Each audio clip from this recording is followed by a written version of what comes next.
Olha, o presidente Luiz Inácio Lula da Silva vem perdendo espaço em públicos que, historicamente, ele estava confortável, né? Por toda a história que ele tem junto ao público feminino, junto ao público nordestino, ver que o espaço que ele tinha está sendo ocupado por outros candidatos, certamente não é uma coisa que está deixando confortável aí os estrategistas do PT, os estrategistas do Lula. Não é isso, Jefferson? A gente vai falar já sobre esses pontos, mulheres e nordestinos, por que é que o Lula está perdendo espaço entre esses públicos. Jefferson, seja muito bem-vindo a mais um Político em Off.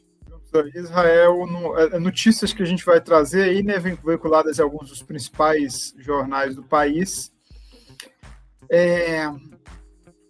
A gente tem que pensar, antes até de entrar na notícia em si, mas eu jogo aqui para um debate nosso,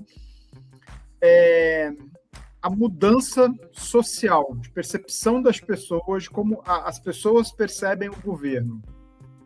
Então, eu não chamaria de que o Lula, a figura do Lula, está perdendo. Eu colocaria que a conjuntura em que se dá o atual governo do Lula está perdendo espaço. Tem diferenças. Sim. Eu acredito que exista o reconhecimento aos avanços proporcionados pelo Lula em outros governos. Ele não morreu, ele existe.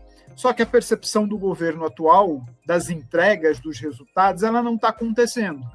E aí a gente sabe o que é, o eleitor ele vai ter uma rejeição.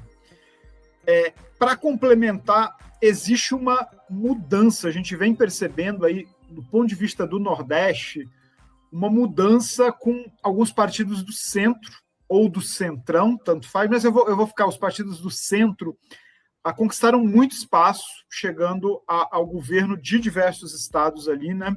Tomaram o espaço que era do PT. Hoje, no Nordeste, nós temos Ceará e a Bahia. Isso. Não tenho certeza. São os únicos dois estados, né? Dois estados de peso. E que há riscos de serem perdidos, né? Desculpa, Rio Grande do Norte. Rio Grande do Norte, a governadora também é do PT, Exato. Que tudo indica que vai ser perdido.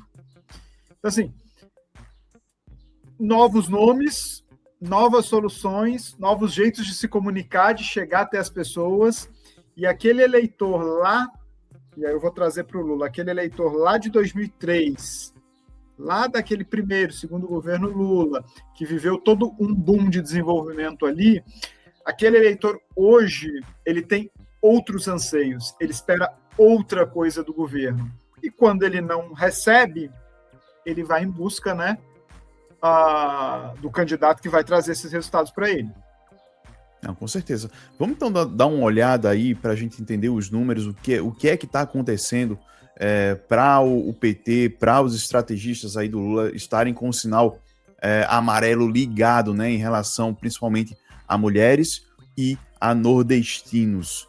No palco aqui para a gente ver que a estratégia, né, de campanha para a reeleição do Lula ligou esse sinal amarelo diante da indicação por pesquisas de uma queda no apoio ao nome dele entre o eleitorado feminino.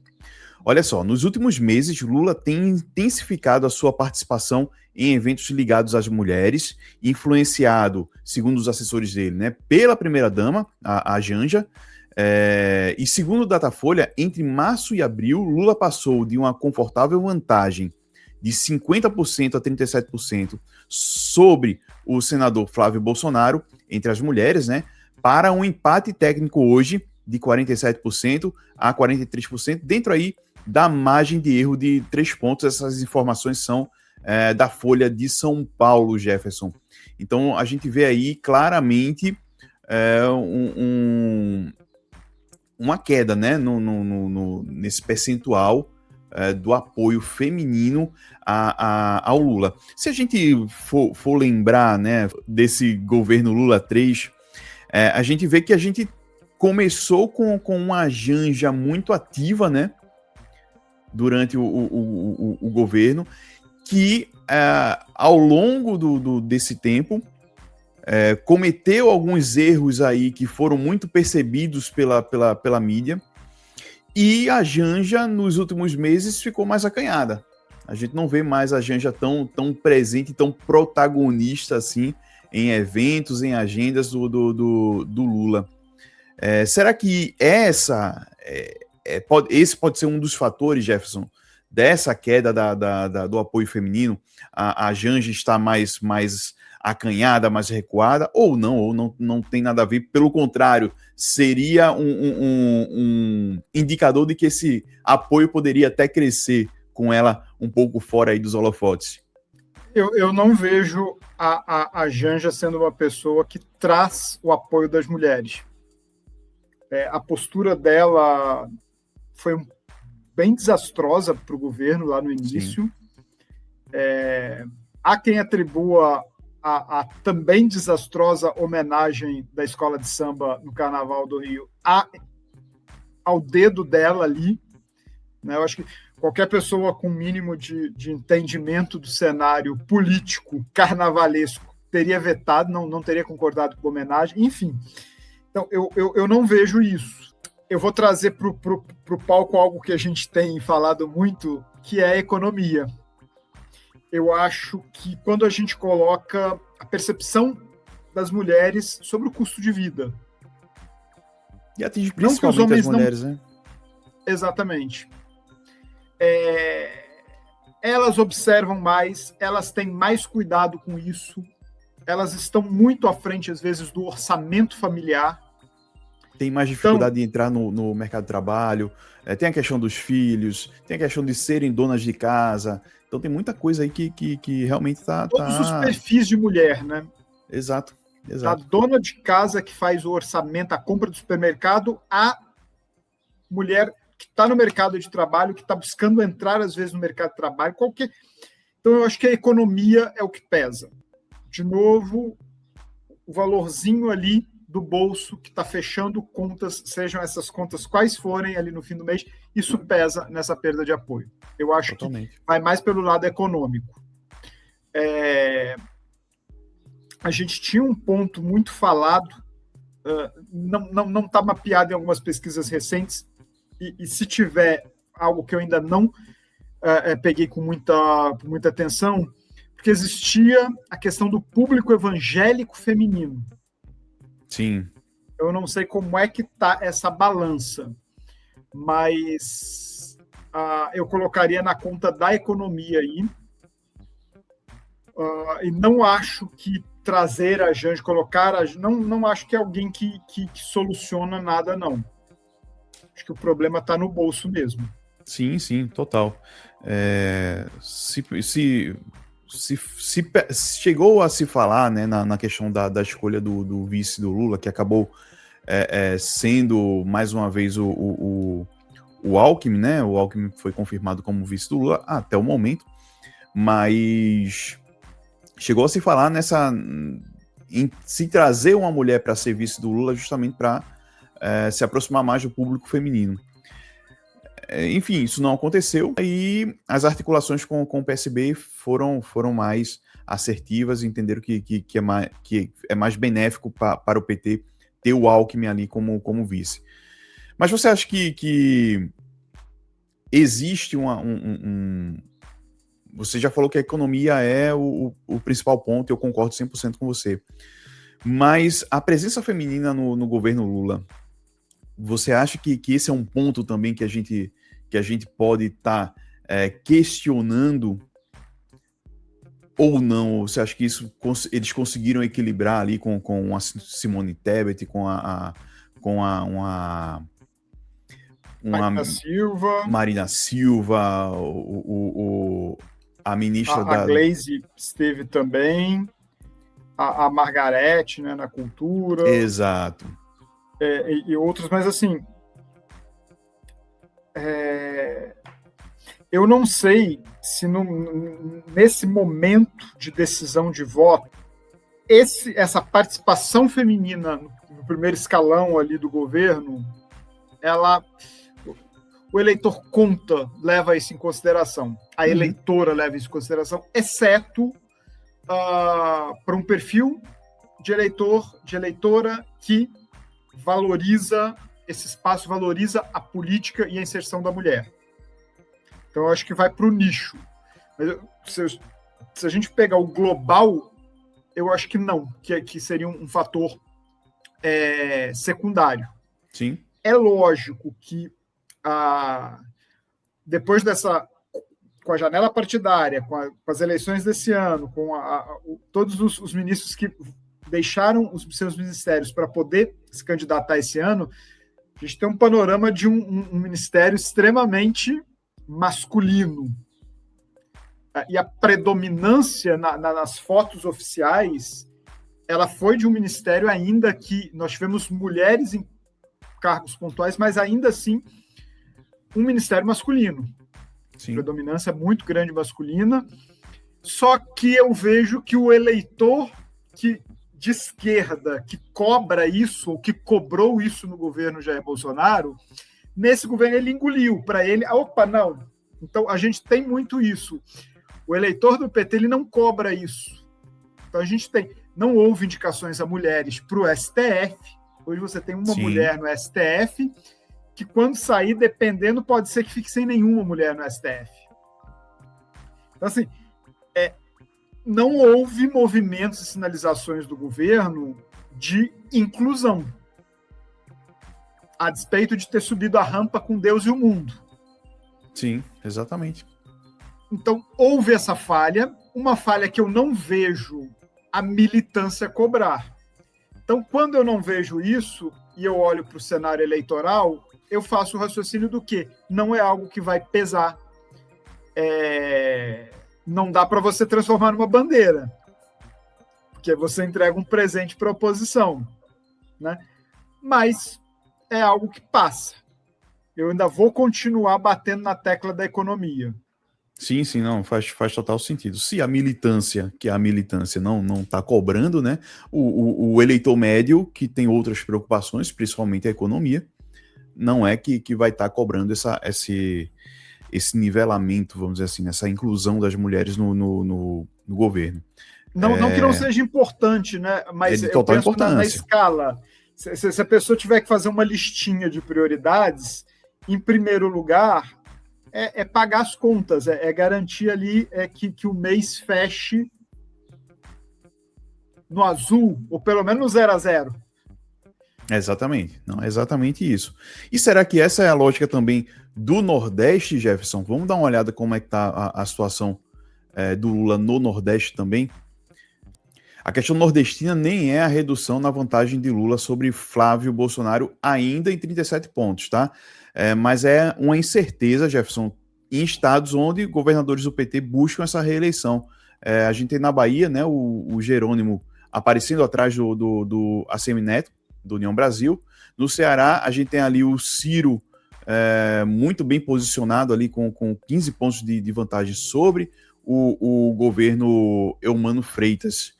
E aqui em Pernambuco, a gente tem um cenário do ex-prefeito do Recife, né, João Campos, que é do PSB, partido do Alckmin, do vice-presidente, contra a governadora Raquel Lira, do PSD, que ainda estão brigando pelo apoio do Lula aqui no estado, o que vai dificultar a formação de um palanque. E aí, o que é que eu posso falar especificamente sobre Pernambuco? A expectativa aqui, e é um trabalho da própria governadora Raquel Lira, é que Lula nem pise aqui no primeiro turno. Tá? Então, a ideia é que ele passe longe de Pernambuco no primeiro turno. O que é muito difícil a gente acreditar que isso vai acontecer, porque o Lula precisa de tudo quanto é voto, né? Inclusive do pernambucano. Agora, daí a gente poder apontar quem o Lula vai estar apoiando aqui no estado, é muito difícil a gente entender que ele vai fazer uma escolha por uma pessoa, por um dos candidatos. Ele deve realmente ter um palanque duplo aqui, né? A governadora Raquel Lira tem sido cobrada também para que se posicione a favor do Lula também, fazendo o contraponto. Sim. Trouxe aí o João Campos, levou o PT para ser um partido de apoio ao seu projeto. Tem o senador Humberto Costa lá como pré-candidato ao Senado, à reeleição ao Senado. Tem a Marília Reis, que vem pelo PDT, mas a Marília Reis que tem um histórico aí, junto com o próprio PT.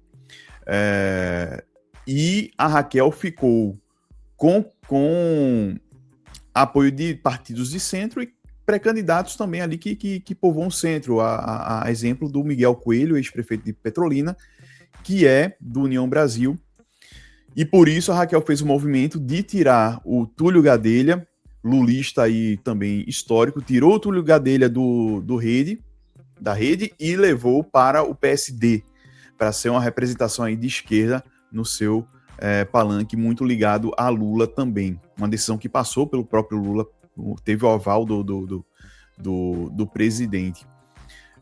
Então, aqui em Pernambuco se desenha dessa forma, né, para que Lula possa ter esses dois palanques realmente. Agora, no restante do Nordeste, eu vejo uma dificuldade grande para o Lula nesses outros estados que a gente citou aqui. Ceará ali com Ciro Gomes pelo PSDB, com a eleição bem encaminhada, né? Se não houver aquela virada de intenção e o Ciro de repente pintar como pré-candidato à presidência da República. E também lá na Bahia eu vejo o ACM, né, também muito forte nessa eleição, embora ele também na última eleição veio muito forte também e acabou sendo derrotado, mas são estados que eu vejo Lula com muita dificuldade. E assim como você apontou a questão das mulheres, a questão econômica aqui deve ser também um fator determinante. No Nordeste é muito sentido a subida no preço dos alimentos, a subida no preço dos combustíveis, a dificuldade de fechar as contas mensalmente. A gente vê que o povo tem se tornado cada vez mais pragmático em relação a isso, e isso vai dificultando para a vida do presidente Lula com os seus programas sociais que chegam nas pessoas, mas não a ponto de causar mais uma transformação de vida, né? Então, aquilo que acontecia no passado, de alguém sair da extrema pobreza por conta de um Bolsa Família ali que dava uma ajuda importante, hoje não é mais percebida dessa forma. É percebido como uma obrigação do governo e que não é suficiente para transformar a vida dessas pessoas. Enxergo muito isso aqui no Nordeste acontecendo nesse momento, Jefferson. Eu acho que a economia, ela está rondando demais a questão eleitoral para esse ano. Chegamos a ter, por conta das ações no Rio de Janeiro, né, ano passado, a segurança vai ser uma tônica e não sei o quê. Pode entrar, não vou desprezar a questão da segurança pública, mas eu vejo a economia começando a ganhar um protagonismo. Justamente fechar as contas. Às vezes o aumento do salário ele não produz ganho real, porque o aumento do salário, eu dei X% de aumento de salário e aquilo se dilui porque tudo aumentou junto. Então, às vezes, o programa social, lógico que ele é uma ajuda, mas ele não está mais também,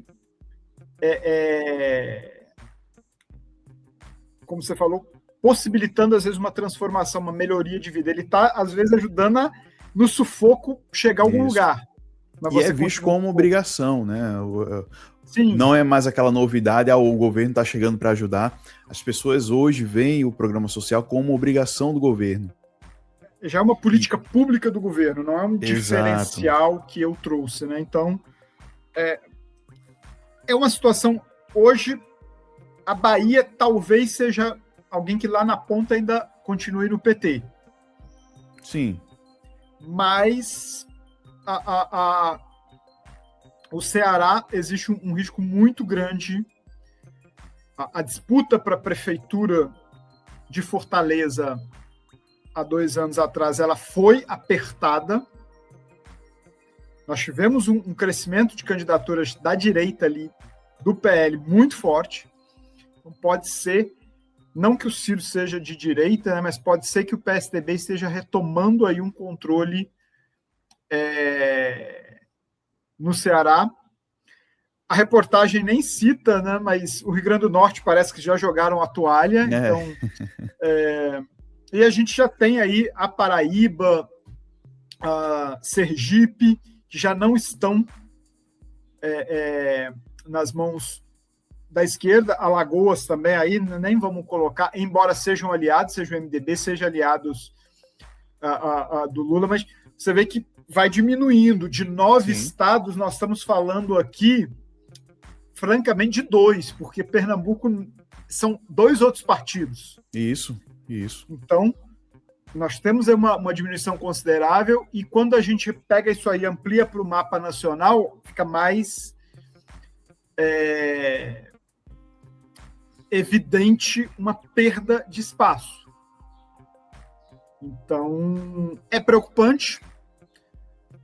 Candidatos a governador com palanques fortes, eles ajudam a campanha do presidente, né? Se os palanques estão fracos ou estão muito fragmentados, é complicado fechar essa unidade, ter um bom desempenho ali. Então, vamos acompanhar o que pesquisas vão trazer sobre esses estados e desafios aí, né? Não, total. E a gente teve ao longo desse governo Lula, né, desse governo Lula 3, a gente teve ao longo dos 4 anos muita variação ali na aprovação e reprovação do Lula.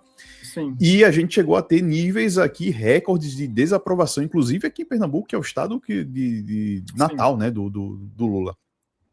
Então são realmente tempos em que as coisas estão caminhando por uma área diferente, que exige a adaptação e estratégia aí do PT e do Lula para poder manter esses grupos que o Lula sempre tinha na mão.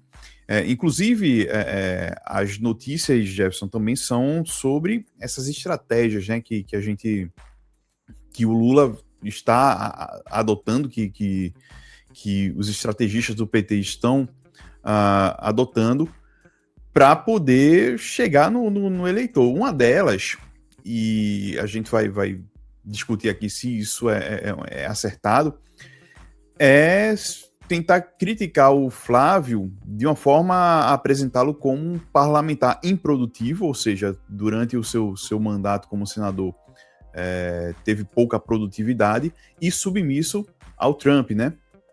Então esse é um ponto que, segundo as informações aí do Estadão, os estrategistas do PT estão querendo ir por esse caminho. Enquanto a campanha do Flávio quer atacar Lula justamente na economia, no custo de vida e no endividamento, além da corrupção e segurança pública, né?